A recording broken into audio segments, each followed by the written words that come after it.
alongside Rachel, David and Nick.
Meet around this table for this summit, the first of what will be of many summits as we progress through this new era.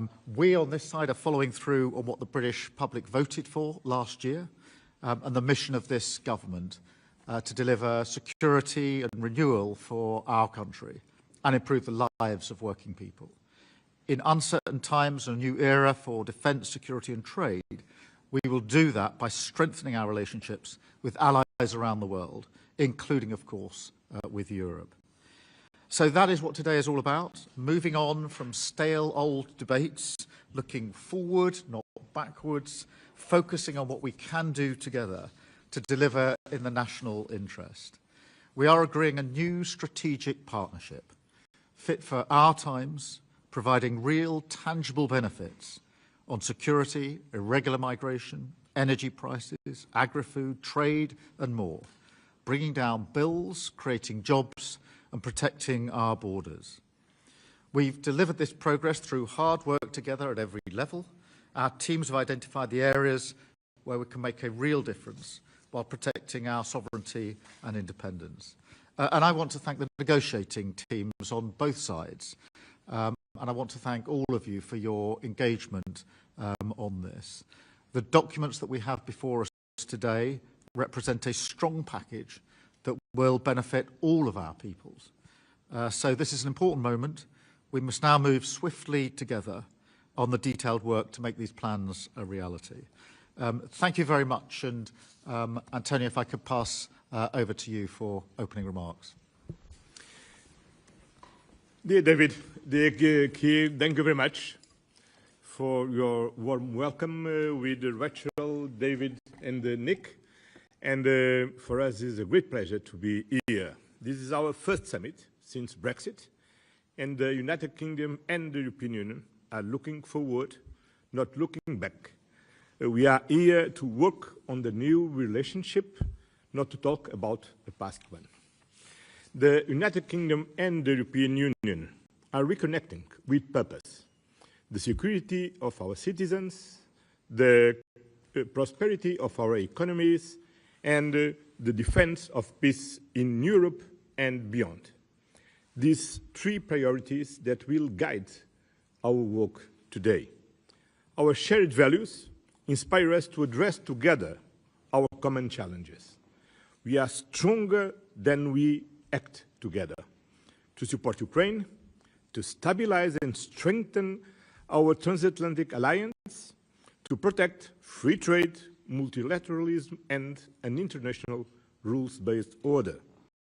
Today, we are building a new partnership, a new strategic partnership, based on the renewed agenda for cooperation, which Ursula will develop on. Thank you. Thank you so much. Yes, thank you very much, Keir, for hosting us here for the first ever EU-UK summit. Indeed, this is a big day because we are now turning the page and opening a new chapter. A new chapter that is so important in these times because we see the rise of geopolitical tensions, but we are like-minded. We share the same values. We know that we work shoulder by shoulder, hand in hand, when it's really coming to crisis and difficult moments. So we should use this moment also with this first summit to develop a roadmap, which is on the table here. It's an amazing, comprehensive roadmap that we have, looking at security and defense together, but also looking at the whole economic cooperation that we have, and most importantly, people-to-people contact. So very much looking forward to the summit. Thank you very much again for hosting us here. Thank you very much.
I can start?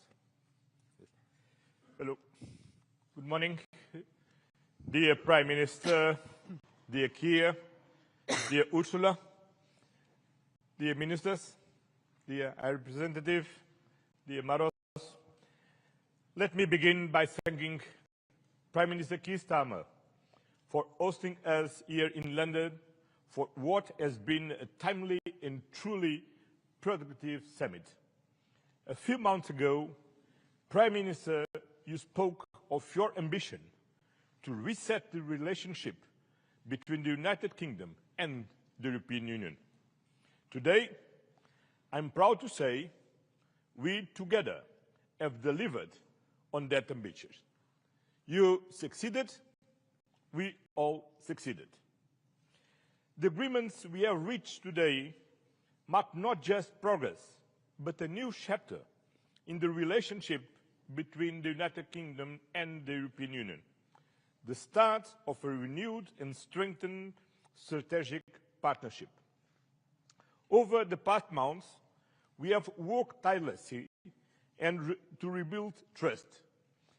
As we discussed during my visit to Downing Street in December, in an increasingly volatile world, deeper collaboration between like-minded partners, natural allies like us, is not a luxury, it is a necessity. Then back in February, I invited you to join the European Union 27 leaders at a retreat in Brussels to discuss defense matters.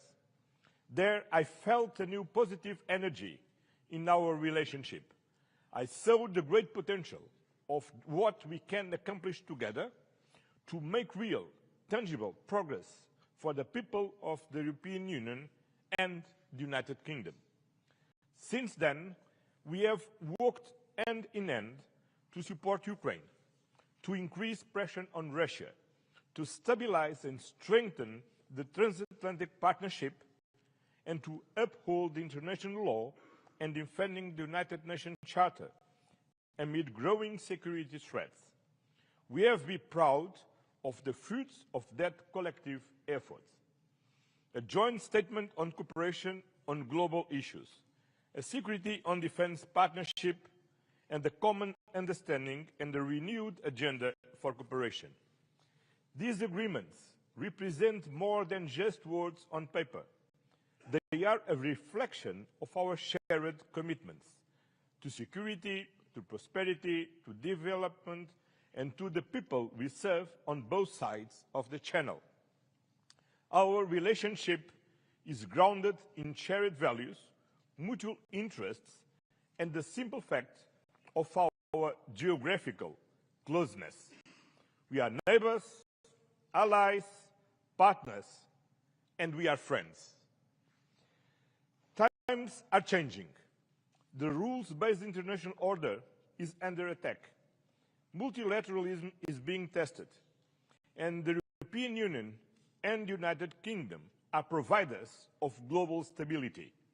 We must be guardians of the rules-based global order. Europe faces gravest security threat in decades, provoked by Russia's brutal war of aggression against Ukraine. But both the United Kingdom and the European Union are united in one belief. We share a fundamental responsibility for the security of Europe. That is why we are committed to continue our efforts together to achieve a comprehensive, just and lasting peace in Ukraine. A peace that guarantees Ukraine's independence, sovereignty, and territorial integrity. The ball is now in Russia's court. Together, we will intensify pressure on President Putin, including through a new package of sanctions, to bring him to the negotiation table. Russia must agree to an unconditional ceasefire. It must stop being a threat to Ukraine and to European security.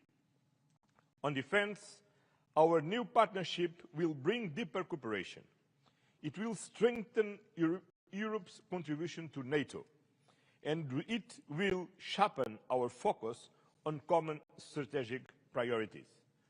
On trade, we are united in our commitment to economic stability. We both believe in free trade, fair, sustainable and open, as the engine of prosperity for our citizens and for the global economy. On migration, we will work together to reduce irregular flows and to strengthen cooperation with countries of origin and transit. And finally, today, we also address the situation in the Middle East. In particular, we addressed the tragic humanitarian crisis in Gaza, a tragedy where international law is being systematically violated and an entire population is subjected to disproportionate military force. There must be safe, swift, and unimpeded access to humanitarian aid. The remaining hostage must be unconditionally released, and the permanent ceasefire must be reached now. Our discussion reaffirmed our shared conviction that lasting peace and security in the Middle East can only be achieved through the implementation of the two-state solution. Prime Minister Keir, your leadership has been instrumental in turning ambition into action. Today's agreements are a testament to your determination and to the new tone you have brought to our relationship.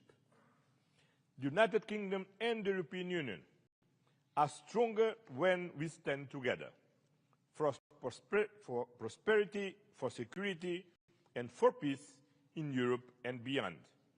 This is the message that underpins our renewed cooperation. This is the direction we are taking together after this successful summit, which will be just the first of many, because, as we have agreed today, from now on, the European Union and the United Kingdom will meet every year. So, we see you last week in Brussels. Thank you very much. Thank you very much. Yes, thank you very much, Antonio. Thank you for your words. But my dear Keir, this is a historic moment because it is the first ever EU-UK summit, and it is a success. And this is also thanks to your leadership. And I really want to thank you for the leadership, because it's not only about the summit, a day where we are here now in London, but it's all these weeks and months of preparation and hard work to get to the excellent result that we have. We're turning a page. We're opening a new chapter in our unique relationship. This is the story of historical and natural partners standing side by side on the global stage, facing most of the same challenges, pursuing the same objectives, like-minded, sharing the same values, and thus we are looking for solutions that are beneficial for both our people and standing shoulder by shoulder when it comes to really getting to the solutions. I want to have a look at the common understanding, which is basically the roadmap that we have agreed on to follow now after this summit. First, we have concluded our security and defense partnership. This will boost our cooperation in security and defense initiatives. There are lots of topics covered. For example, on the defense industry, but also military mobility, peace building, crisis management, or the countering of hybrid threats, just to name a few. And this is the first step towards UK participation in Europe's defense investment program. We call it SAFE. It's 150 billion euros of loans for joint procurement, and this security and defense partnership opens the door towards the joint procurement. We need another second step, but this joint procurement we've discussed will increase our readiness, will close military gaps that we have, and will increase, that's of most importance, our interoperability when our armed forces are going on missions together. It will create new opportunities, of course, for our defense industries, and, as I said, open the option for stronger, more coordinated support also for Ukraine. That's important either through joint procurement of military capabilities that then are brought to Ukraine, or for direct investment in Ukraine's defense industry. This is against the backdrop that we stand united behind Ukraine's fight for survival, and that we are strongly committed to a full and unconditional ceasefire leading to a just and lasting peace in Ukraine. My second point is that I want to speak about what lies at the heart of our partnership, and that's the people. Millions of families and friendships are on both sides of the channel.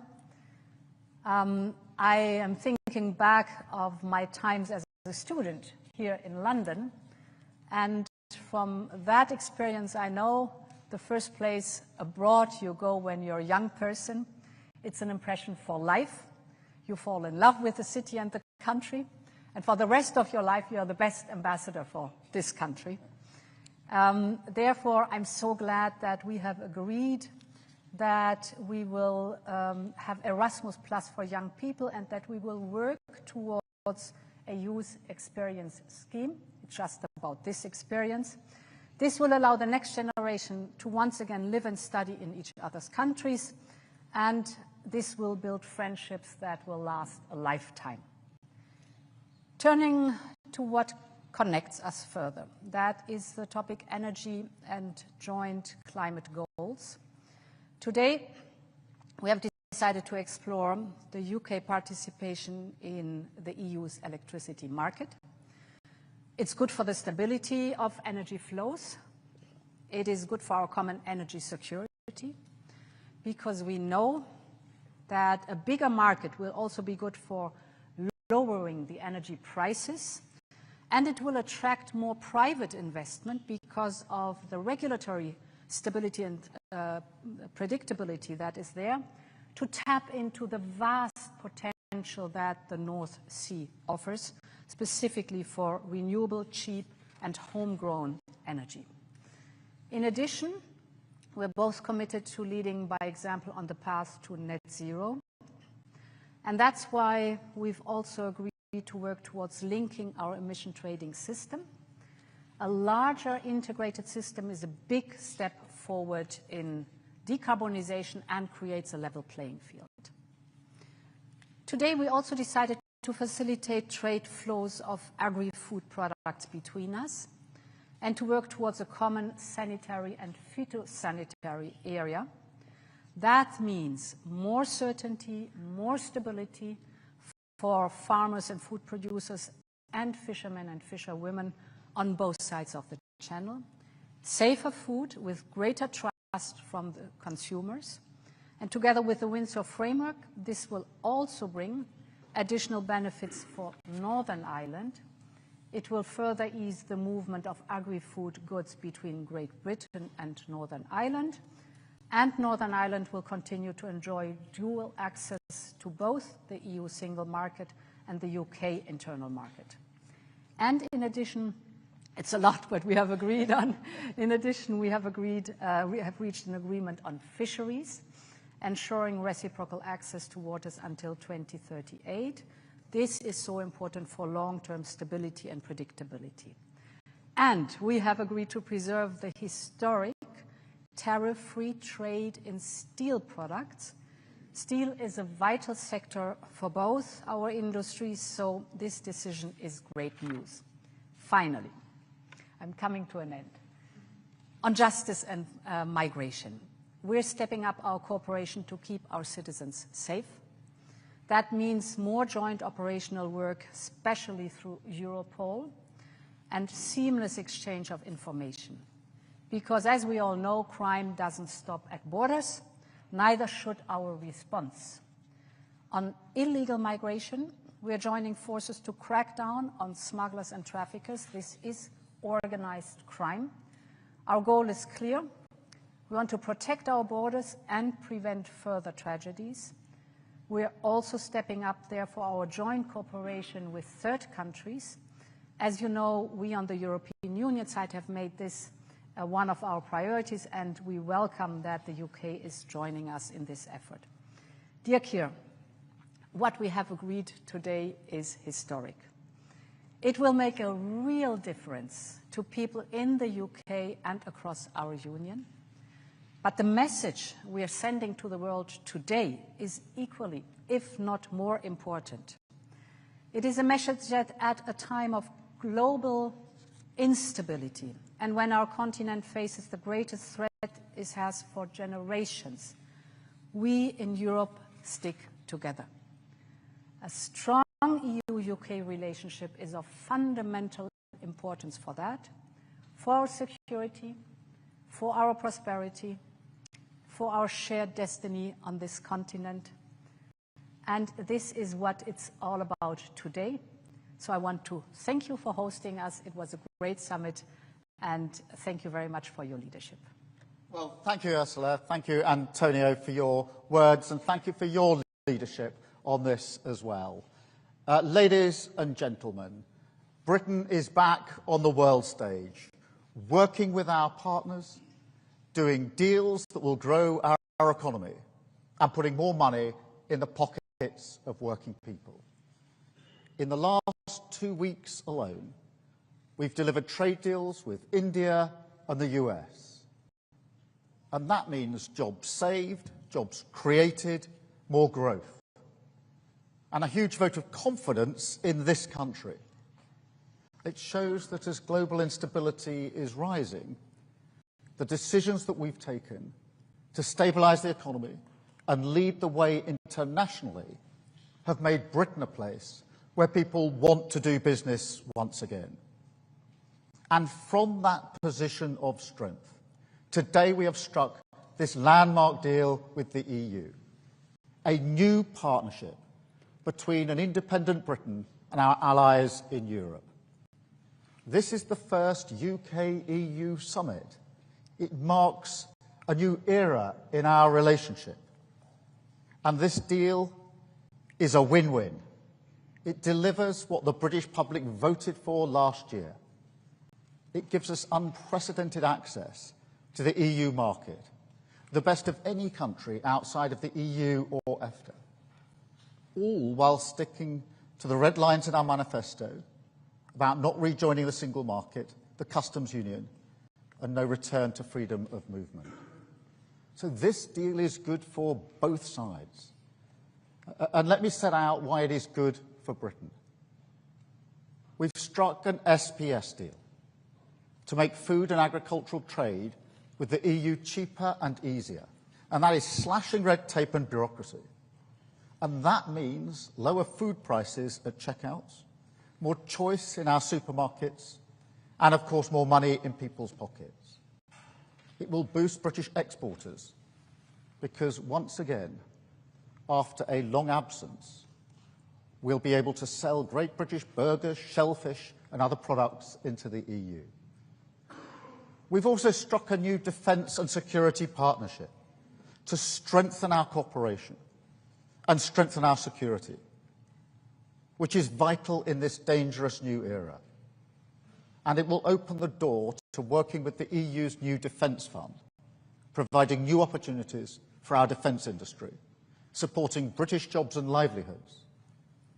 We're also increasing our cooperation on emissions trading, saving UK businesses from having to pay £800 million in EU carbon taxes, once again supporting British businesses, backing British jobs. Next, we're increasing our cooperation on energy to drive down bills in the long term. The agreement negotiated by the last government left us with more expensive ways of working with our neighbours, despite being physically connected to the European grid by our underseas cables. Today's deal will see us work to bring these systems together again, benefiting bill payers and boosting our renewable industry in the North Sea. Today's deal is also good for British steel, protecting our steel exports from new EU tariffs. saving the industry £25 million every year. Another example of this government backing our steel sector to the hilt. We've reached a deal today on fish, protecting our access, rights and fishing areas, with no increase in the amount that EU vessels can catch in British waters. Our fishing industry will also benefit from the new SPS agreement, which slashes costs and red tape for our exports into the European market. And we already sell 70% of our seafood into that market. So that is really significant. It is also opening the gates to selling shellfish back into the EU. And I can also announce today that we're investing £360 million into our fishing industry to help them take advantage of this deal. We've acted today to strengthen our borders. The previous deal left a huge gap in our ability to work together to tackle illegal migration. So this deal closes that gap so we can work across migration routes to end the migration crisis and smash the criminal gangs. We're boosting our cooperation on law enforcement, combating terrorism and serious organised crime, with better sharing of intelligence and data, including facial imaging, for the first time. Today's deal will also help British holidaymakers, as we're confirming that they will be able to use e-gates when they travel to Europe, ending those huge queues at passport control. And I call on all EU members to help make this a reality without delay. Finally, we've agreed today to cooperate on a youth experience scheme to allow our young people to travel and work freely in Europe. And I'm clear this will come with all the appropriate time limits, caps and visa requirements. So it's a long list. It shows just how much we've achieved here today. Real benefits for the British people. Because it's time to look forward. It's time to move on from the stale old debates and political fights to focus on delivering common sense, practical solutions which get the best for the British people. We're ready to work with all our partners, wherever it means we can improve people's lives here at home. And that's what this deal is all about. Facing out to the world once again, in the great tradition of this nation, building the relationships we choose with the partners we choose, and closing deals in the national interest. Thank you. We'll now take some questions from the media, and I think I've got the list. I think we're going to go to the UK media first, and then to the European media. I've got Chris Mason on BBC first, please. Chris. Thank you, Prime Minister. Chris Mason, BBC News. To be clear, Prime Minister, isn't the truth that you've sold out the fishermen for what you see as the greater good? And a question to the European Union, to President von der Leyen. This deal involves the UK becoming an EU rule taker, which some people here really don't like. Are you pleased to have the UK back within the EU's orbit? Thank you. Chris, let me go first. Firstly, the focus, the driving principles of the comprehensive set of arrangements we've agreed today is about bills, it's about jobs, and it's about borders. They're the driving principles. And the SPS zone cuts away a huge amount of red tape for businesses and the way that we trade. It is incredibly important for fish because over 70% of our seafood goes into the European market. So for the first time under this arrangement, our fishing communities are able to sell more easily into the European market. As I say, 70% goes into that market. The length of time for the agreement provides the stability, because what would have happened next year is we would have come off the current arrangements, but then into year-on-year negotiations where nobody knows year-on-year where they stand. This gives stability in relation to that. It also opens the door for shellfish and the like to be sold back into the European market, which wasn't available before this deal. And of course, we've announced the £360 transformation fund. So what this goes with is that access on a permanent basis, the SPS SPS agreement on a permanent basis for our fishermen and fisherwomen in our fishing communities into that market. Huge amount of their stock goes into this. So this is good for fishing. Yes, on your question on rules, because the United Kingdom is a sovereign country, it can take agreements like this one, develop agreements like this one. And of course, whenever we have an agreement among us, we define together what the rules are, how we will act together on a specific topic. So it shows the sovereignty of a country by being able to take agreements like this one here today. Thank you. Let me go to Robert Peston, ITV. Robert. Hello, Prime Minister. Robert Peston, ITV. Prime Minister, isn't this almost the worst of possible worlds in the sense that you've laid yourself open to accusations of betrayal from Brexit supporters because we are again having rules set for food by Brussels, while you're adding back just a 20th of the GDP, the national income, that we lost when we left the European Union. And Madam President, if I may, today's framework, do you see it as an end over coming years of greater integration, again, between the UK and the EU? Well, Robert, let me be absolutely clear. This is the result of serious, pragmatic negotiations that are good for our country. And they're absolutely focused on delivery.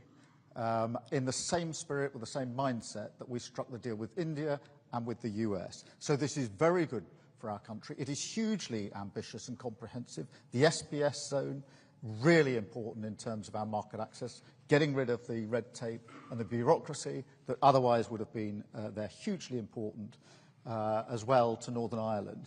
Then the security and defence partnership, in an era where we're forever saying quite rightly that it's an increasingly insecure world, to be able to strike that partnership so we can cooperate better together, invest in procurement better together and open that door to the European funding is hugely important. The emissions trading is going to be for businesses extremely welcome, because otherwise they would be paying £800 million year on year in carbon taxes. On energy, we're making permanent the current chapter and looking to access to the EU electricity market. On British steel, quotas, specific country quotas for British steel, hugely important in the current environment. On fish, that access to the market.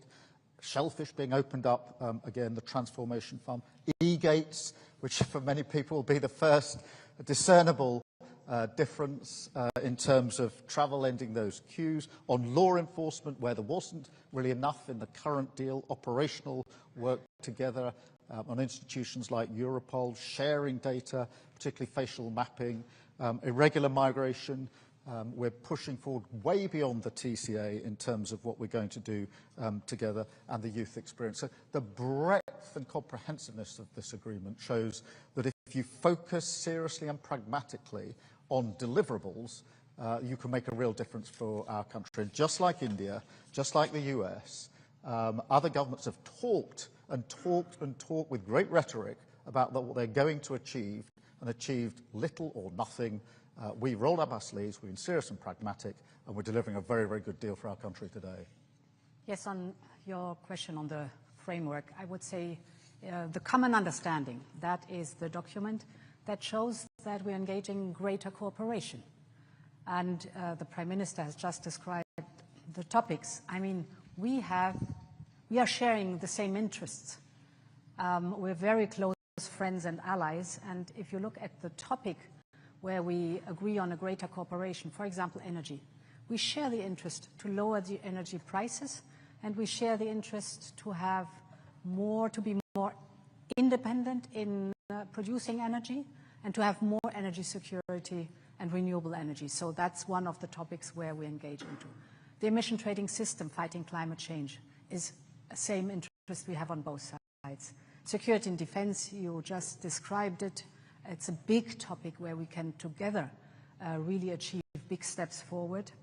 Migration, health, hybrid threats. If you look at the roadmap that we have agreed on to develop. I mean, there's a lot of work still ahead of us. That's amazing to see. It's just a better cooperation and a closer cooperation that we are framing here. Antonio. I'll just add that we came looking forward, not looking back. This is not about the past, it's about the future. We don't talk about our previous relationship, but we are working on a new strategic relationship.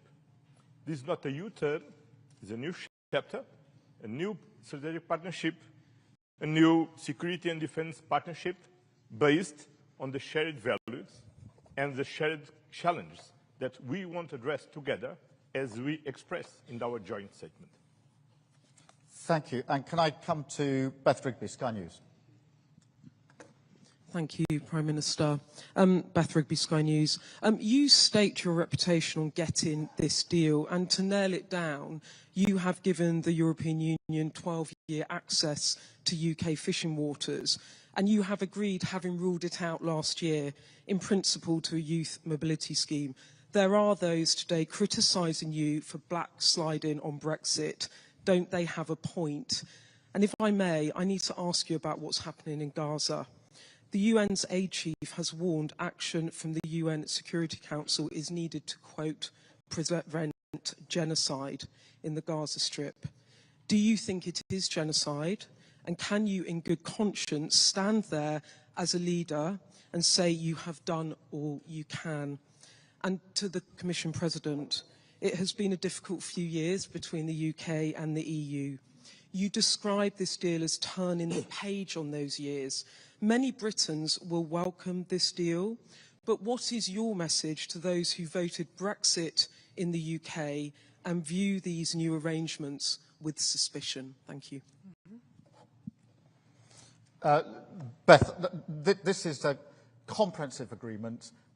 It is balanced, reciprocal, and has huge benefits for the United Kingdom, based on our three principles, which is driving down bills, driving up jobs, and absolutely having control of our borders. And it delivers on all of those really important measures.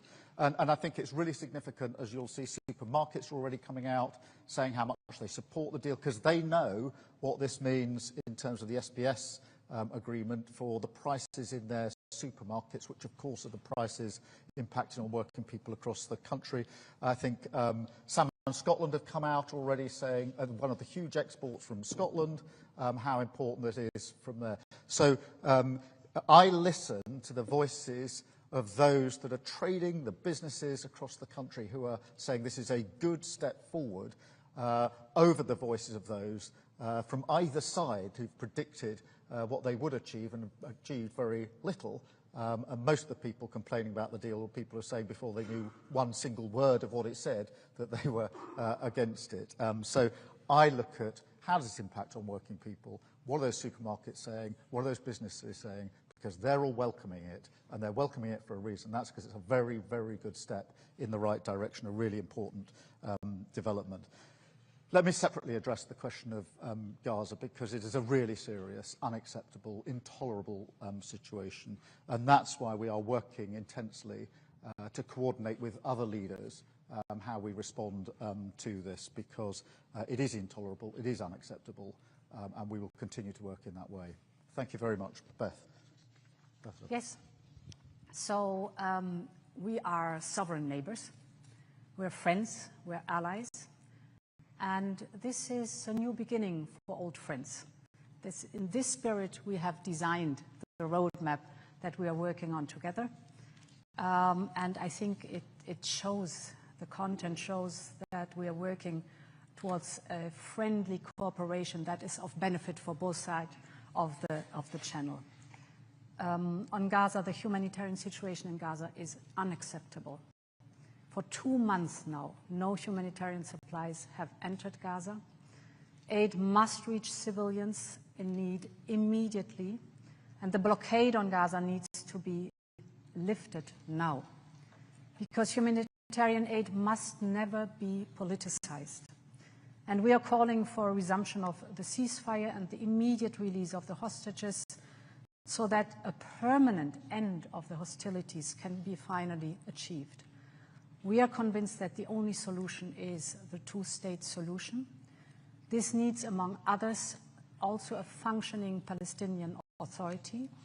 We are strongly supporting and financing the Palestinian Authority, and we as a Commission will propose a multi-annual package now of 1.6 billion euros for the years 25, 26, 27 to support the Palestinian Authority. Just to add about Gaza. Gaza. As the Prime Minister said, as Ursula said, is unacceptable. Israel must stop now immediately. The Hamas needs to release immediately all the hostage, and we need all together as international community to help the parts to build the two-state solution, the only one who can ensure a lasting peace in the region. Thank you very much. And Chris Hope from GB News, please. Thank you, Prime Minister. Christopher Hope, GB News. As you know, Sir Keir Starmer, critics say your deal turns into rule takers, not rule makers on standards. The Scottish Fishermen Association, or Federation, say your deal is a horror show, far worse than Boris Johnson's botched Brexit agreement. Are they right? Have you been stitched up like a kipper by the European Union? Ms von der Leyen, the Tories will say today they will reverse everything you've agreed today. What's your message to them? And Mr Costa, what are your plans for your future summits? Do you want to see the UK and re-enter the single market and the customs union in your lifetime? Chris, let me again repeat the driving principles behind this deal, which are really important, which is the question, does it bring down bills? And I think it's really important to see the reaction of supermarkets, of Salmon Scotland, to begin to answer that question, because they are celebrating this because they know it will reduce prices. And we all know how hard the cost of living crisis is bearing down on working people, and therefore bringing down bills is hugely important. Does it boost jobs in security, in defence, steel, of course, and of course across all those areas affected by the SPS agreement? Energy and electricity also within the scope of this. And then, of course, does it take vital measures to help protect our borders? And this goes beyond what we've been able to do before in answering those questions. So they are the principles that we set for this.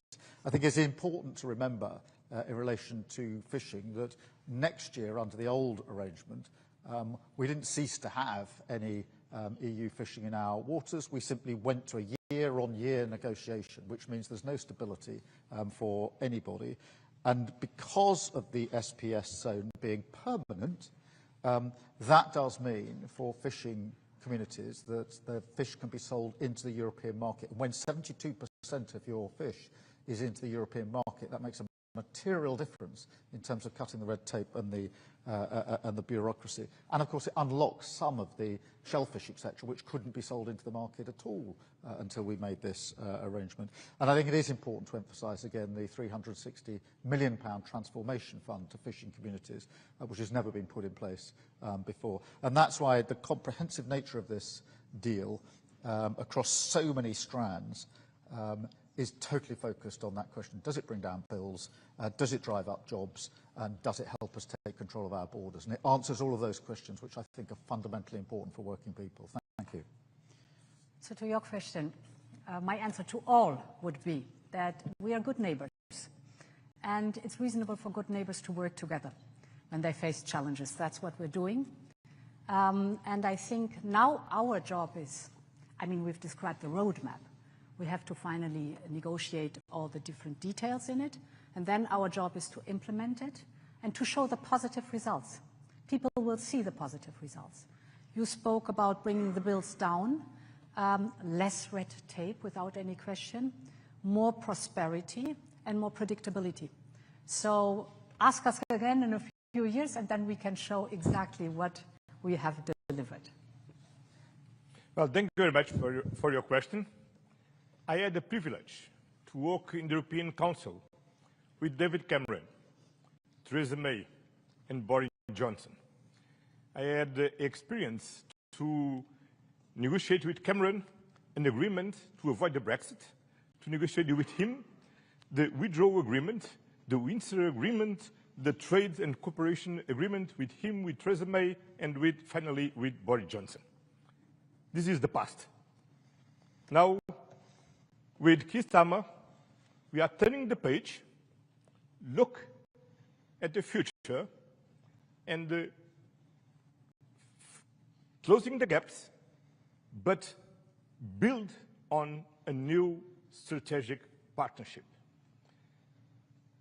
Building and working on a new common understanding, a very ambitious roadmap, not to return to the single market, not to return to the customs union, but to do better together as neighbors, partners, allies, and friends. Thank you. I'm going to go now to European media. I've got Euractiv first, which is Owen Morgan, I think. Hi, thank you, Prime Minister. Owen Morgan with Euractiv from Brussels. There's obviously plenty to dig into on the package announced today, but a question, if I may, on how this impacts the agreements that the EU and the UK already have. You'll be aware that the European Commission in December took the UK to court over its treatment of EU citizens living in the UK. That case concerns a number of potential breaches of the withdrawal agreement, the divorce deal. Could you just speak up just a little bit? I may.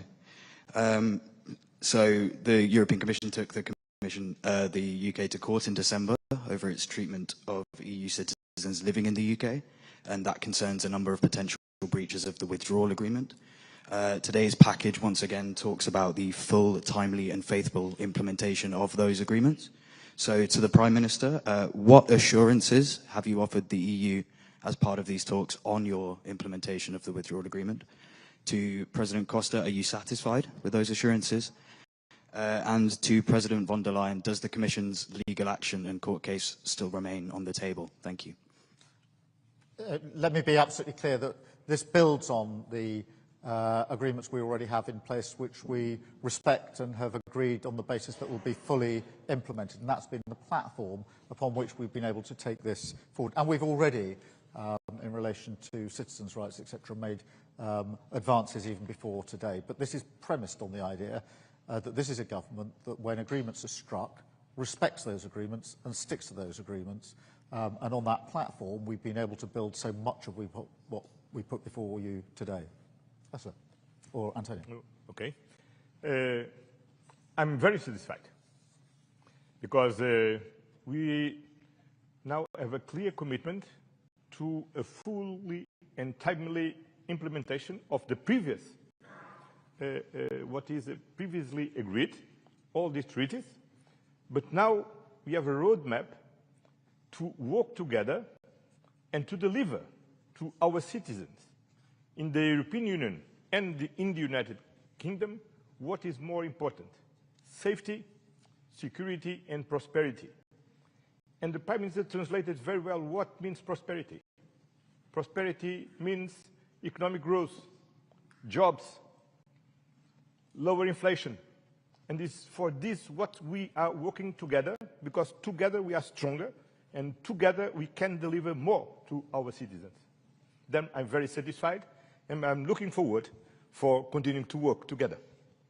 Thank you. So, in former times we have agreed on a set of rules which are presently defining the framework in which we are, for example, dealing with the topic of free movement.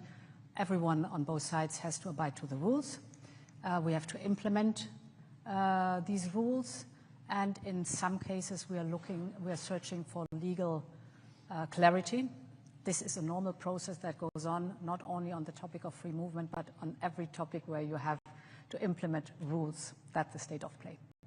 Thank you very much. I've got Mr. Valero from Bloomberg. Good afternoon, Jorge Valero with Bloomberg. First, for you, Prime Minister, a couple of details on the agreement reached what is the number of young people coming from the EU that you will consider acceptable to benefit from the new mobility scheme, and whether the EU students will pay the same fees as the UK students here? Secondly, for the EU side, whether you will wait to conclude the more detailed agreement for the UK firms to benefit from SAFE until you have an agreement reached on youth mobility and Erasmus. And very quickly, finally, President Costa, since you were referring to past agreements and your satisfaction, whether you are satisfied with the fact that there is no reference to Gibraltar, which is an important issue for your Iberian neighbours. Thank you. Let me just, on the youth experience scheme, obviously this gives an opportunity for young people in the UK to work, travel, volunteer, au pair, you name it, in Europe, and the same the other way. It doesn't deal with university fees, just to deal with the particular question that you raised, so there's no change there. It is that experience, it is time limited. I mean, the numbers to be agreed, so it's not an uncapped scheme, and it'll be a visa scheme. So everything will now be done through mutual agreement as we go forward, but they're the principles behind the experience, which will give great opportunities for UK young people, and also great opportunities for member states young people as well. So 2 parts in your question, the second part first, because the Prime Minister just spoke about the youth experience and Erasmus+. We've very clearly said that we work towards both. What is, of course, now important to detail, to sort out all the details and to describe and then implement all the details. That is now the process that is starting, but the political will is very clearly stated in the paper. We want to work towards Erasmus+ and the youth experience scheme, which is good news for the young people. Your second question was on SAFE for the UK. Indeed, it's a 2-step approach towards SAFE. The first precondition is a security and defence partnership. That has been concluded today.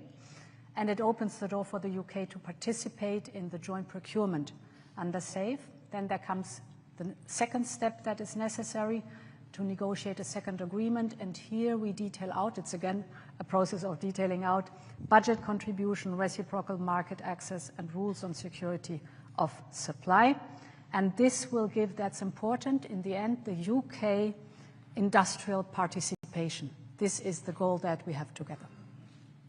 Well, on Gibraltar, the Commission and the United Kingdom government are talking, negotiating. Mara Sefcovic and David Lammy is making a very good job. It's an ongoing job, work, and my feeling is we are not very close to conclude this work. We are very close. No, very? Not very fast. Ah, no, very fast, sorry. An important correction. We're very close. Great. I've got ANP Lauren. Lauren. Hello, Lauren Heermans from Dutch news agency ANP. This whole summit was about starting over and jump-starting a long-lasting relationship between the EU and UK. However, on fisheries, another temporary agreement has been made for a number of years. That sort of seems arbitrary, 12 years. How is that signaling a robust and lasting relationship? Why not a permanent solution? And is a permanent solution still on the table for the upcoming talks, maybe next year? In relation to fish, I think it is important that we've got the certainty in there, and I won't rehearse again what that means for UK fishing communities, the access to the market, particularly on the SPS, etc. But I think there's something bigger here which is important, because what we've achieved today is about looking forwards, not backwards. It's about not reopening all the old wounds. It's about turning a page, starting a new era, closer cooperation across a whole range of issues, and the mindset, the mood, the framing, the intent and ambition is every bit as important as the detail on the page in the very many aspects of this arrangement today, because we jointly agreed at the beginning of this process that we wanted to look forwards, not backwards. And it's because of that that we've been able to make such significant progress today. And it is from that that we build forward going forward. And in an era where not many people challenge the proposition that defence and security is more uncertain than it's been for a long time, and we're entering a new era. In an era when not many people challenge the proposition that trade and the economy is entering a new era because of what's been happening in recent months. The significance of the EU and the UK coming together in this way over such a range of issues is not to be underestimated, and that's why it's genuinely a new chapter for our country, a new chapter for our relationships. And that's why I think it's such an important set of arrangements that we come to today. Thank you. I think the most important part is that this agreement brings stability and predictability for fishermen and fisherwomen on both sides of the channel. You emphasized how important that is in these days. And indeed, I mean, till 2038, that's 12 years, that is a lot of predictability, stability to really also do the necessary investments. And it's finding good solutions. We've been working on for a long time, but prolonging now the time where we can live with these good solutions. Great. Just on this predictability and stability point, it's really important in the current environment we have predictability and stability because when there are uncertain times and instability, having that bedrock is hugely, hugely important. And that's why it's important to emphasise the permanent nature of the agreements that we've reached on SBS, on defence and security, etc. These are not time limited. These are permanent arrangements, deliberately so that we can be clear about the long-term future of this relationship. And then I've got Table Media, I think it is Stephen Israel. Stephen. Yes, hello, Stephen Israel for Europe Table. I have a question. I mean, we hear a lot of announcements. I have a question on the timelines. When actually will these different agreements enter into force, or when citizens will feel the effects, for example, of the SPS agreement, of the e-gates, and then maybe for President von der Leyen on the safe regulation, how long do we think will it take to come to this agreement, to connect the UK directly to these common projects, and how much the UK will have to contribute? I mean, financially, can you give a figure to us? And for President Costa, you mentioned Ukraine. If I'm not wrong, I think at this moment, or maybe in an hour, President Trump will call President Putin. What is your expectation, and what if he cannot convince Putin to agree to this unconditional ceasefire? Would the EU go ahead with more sanctions, and what kind of sanctions? Thank you. Let me address the timelines to start with. Firstly, can I emphasise the speed with which we've got to this summit and the achievements at this summit, because we came into government just over 10 months ago. We started in earnest in the autumn of last year in terms of what we wanted to achieve from this summit, and therefore in 6 months or so we're able to agree across this broad range, comprehensive range of issues, and that is real progress at pace. In the past, I genuinely think it would have taken very much longer to reach any one of these strands in terms of agreement. And our message to our negotiating teams this morning, as we celebrated how far we'd come, was to go at pace to make good on these commitments now. And that's a joint instruction to our teams. So we want to see the benefits of these coming just as quickly as possible for all of our citizens. And so you can expect the same pace and intensity as we go forward on each of these strands going forward. Thank you. I can continue here.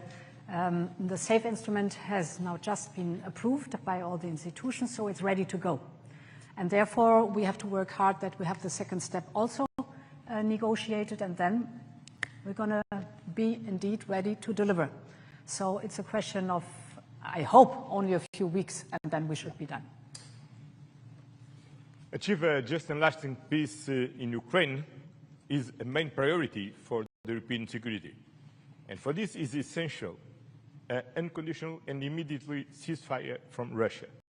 I wish all the best for this call between President Trump and President Putin. We have been very supportive of all President Trump's efforts to stop this war. With the strong leadership of Prime Minister Keir Starmer, built a coalition of the willing to ensure that a positive outcome of these efforts from President Trump ensure effectively a lasting peace in Ukraine and enough security measures. Then we are waiting with anxiety for the outcome of these talks, and I wish all the best for this talk, because from this talk depends a lot of the future of Ukraine and the people of Ukraine. Thank you, Antonio. Thank you, Ursula. Thank you, all of you. Thank you.